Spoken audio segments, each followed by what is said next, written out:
Hello and welcome back to another video. Today here again on Gran Turismo 7. It has been a little while, but to check out one of the latest additions to the game, the Maserati MC20. It's available from Brand Central for what I think is a not too unreasonable 300,000 credits in the world of Gran Turismo, and there are 6 colours available.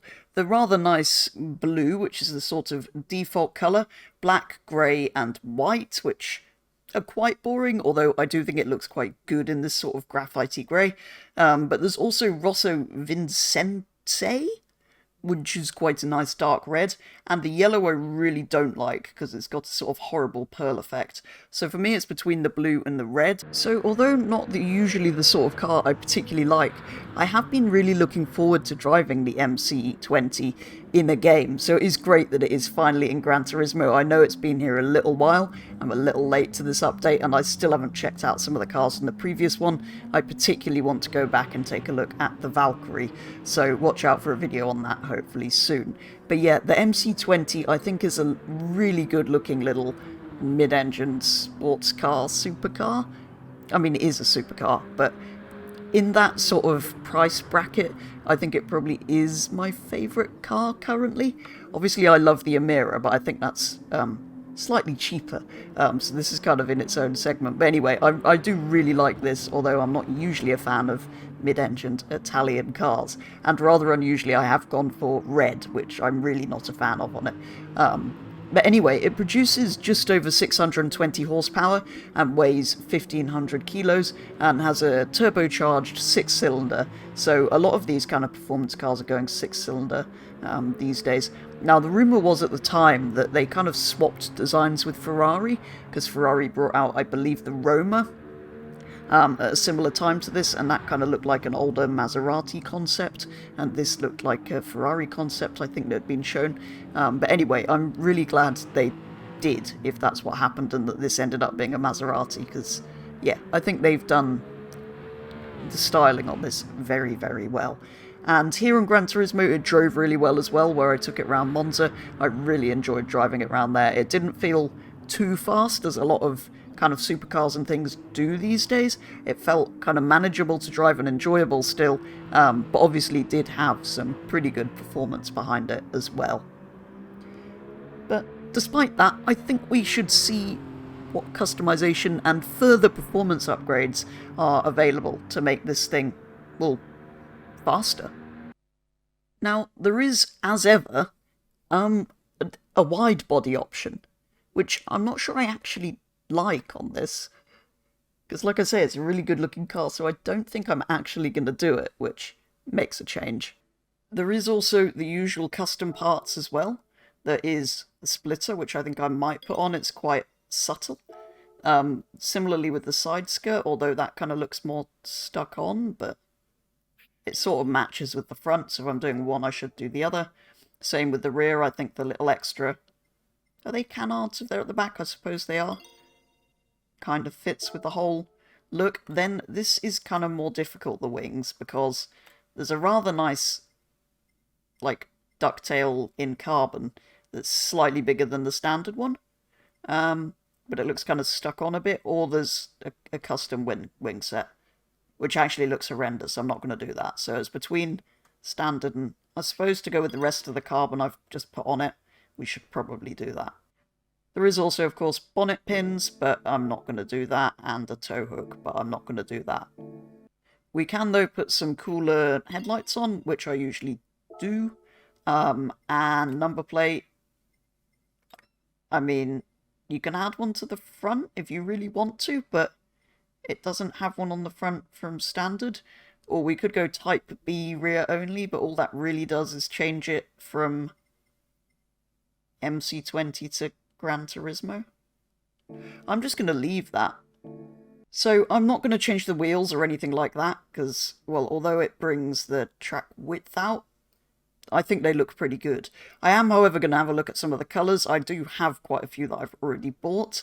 So there are some quite interesting Maserati ones. There's this one, but I kind of feel like the gloss red isn't as nice as the metallic red. There's also a very, very bright gloss red. Giallo Gran Turismo looks quite good. I mean, I always like yellow.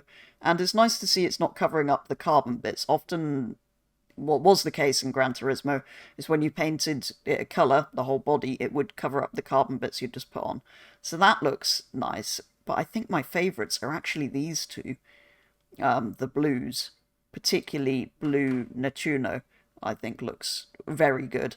So I'll probably go with that, but I do just want to check some Ferrari colours as well first. Because some of them, like, well, this one, look particularly good. And there are some blues and stuff, like blue Abu Dhabi looks really good on this, actually. Although that is very similar to the colour we were just looking at. So I think I will go back and paint it in that Maserati colour. Yeah, that looks really good.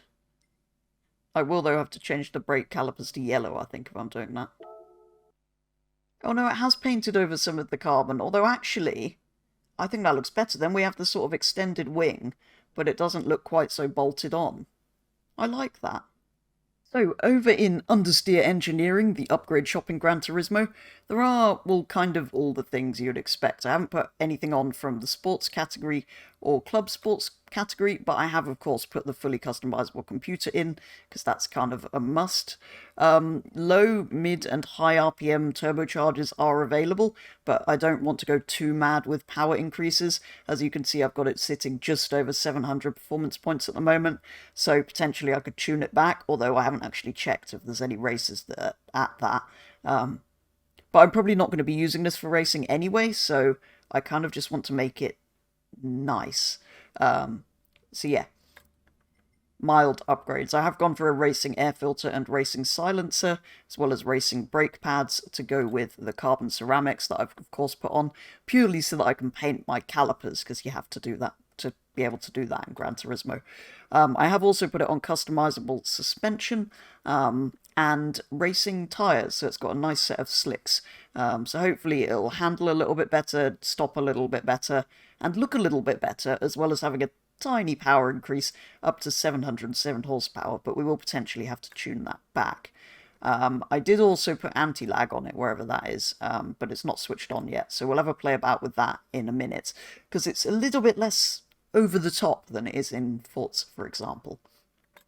And in case you're wondering, there is no, of this new Ultimate section, there's no Ultimate high RPM turbocharger for this, or anything else really, apart from conrods and pistons. So yeah, there we go, just over 700 performance points. Let's see if we can tune it back a little bit, put the anti-lag on, and then see what we want to do with this car. Okay, so it's not quite perfect. With anti-lag set to strong, I've had to bring the ECU down to 94%, because 95 is just over, unfortunately. I could put it on weak, but I kind of want proper anti-lag. So, as it turns out, like usual, it's not actually much use for anything once it's over 700 performance points, because all the races for that, well, there's the American Clubman Championship, is the only sort of thing for modified road cars, but it's limited to American ones. And then there's things for racing cars, which this is never going to be as competitive as. So I've whacked the power limiter back up to 100%, but before we go and drive it, I think we need to remember to do the brake calipers, because I always forget. I was thinking yellow, but I think the gold actually works pretty well. I think it's going to have to be the gold. Okay, to finish off with then, let's just take it for another quick drive, this time at Tokyo Expressway, so that we can see the anti-lag properly. Although, unfortunately, we can't really see the colour properly. Just wait till we get into the tunnel. But yeah, as you'd expect, it's got a little bit more grip than from standard, with the suspension, tyres, better brakes, just sort of handles and feels a bit better. I did also realise I hadn't done the roof black, so I've now done that, fixed that.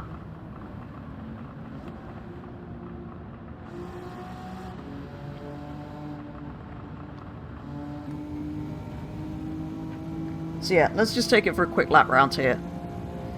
Enjoy it in its modified form, as I'm not going to be racing it in anything. So yeah, very nice car. Oh, I've also turned the... For those who watched when I streamed, I was kind of not really enjoying the haptic feedback thing. So I've now turned it completely off, and it makes driving so much easier.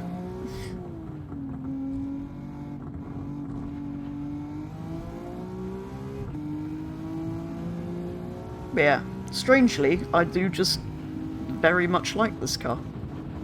I did actually try to take it into an online free-run lobby, but all that was available was the Nordschleife, so I did do that briefly, but it seemed to be just full of people arguing about whether a Valkyrie was a road car or not, so nobody actually driving around, so yeah. Thought I'd go for a drive, well, on my own. Anyway, that brings an end to our lap round here.